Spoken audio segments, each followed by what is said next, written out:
नमस्कार प्रेक्षकांनो, नवरी मिळे हिटलरला या मालिकेच्या 21 जूनच्या प्रोमोमध्ये आपल्याला असं पाहायला मिळेल की तिन्ही सुना आता लीलाला छान रेडी करून खाली आणतात। लीलाला बघून आजीला खूप आनंद होतो, कारण लीला खूप छान तयार होऊन आलेली असते। त्या तर तिच्या चेहऱ्यावर हात फिरवून बोटे मोडतात आणि तिची दृष्ट काढतात। त्यानंतर आता एजे सुद्धा रेडी होऊन आलेला असतो। दोघेही पूजेसाठी बसतात। गुरुजी पूजा सुरू करतात आणि ते सांगतात, एका सुवासिनीने नवदाम्पत्याची ब्रह्मगाठ बांधायची आहे।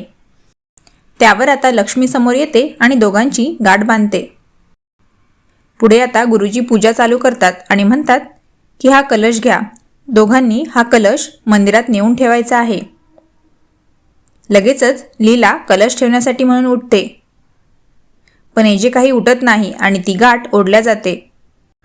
लीला एजेकडे वळून बघते। एजे म्हणतो की सांगून जाता येत नाही का? पुढे गुरुजी म्हणतात की अहो, ही गाठ आता कायमस्वरूपी बांधलेली आहे। जिथे जिथे तुमची पत्नी जाईल तिथे तिथे तुम्हाला तिच्या मागे जायचं आहे। यावर एजे हळूहळू पुटपुटतो, लीलाने दाखवलेल्या मार्गावर चालणं म्हणजे मूर्खपणा आहे। हे आता लीला ऐकते आणि ते ऐकून तिला खूप वाईट वाटतं। पुढे आता पूजा चालू करताना गुरुजी लीलाला विचारतात की तुमचं नाव आणि गोत्र सांगा। त्यावर आता लीला काहीच बोलत नाही, कारण एजेने तिला शिक्षा दिलेली असते की तिने काहीही बोलायचं नाही, तोंड शांत ठेवायचं। ती नुसतं ऊ ऊ ऊ अशी करत असते।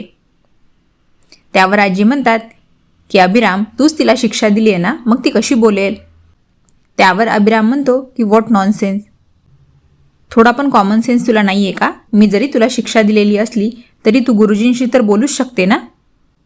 तर अशा प्रकारे लीला तिला दिलेली शिक्षा पाळत आहे आणि अभिरामची शिक्षा त्याच्यावरच उलटली आहे।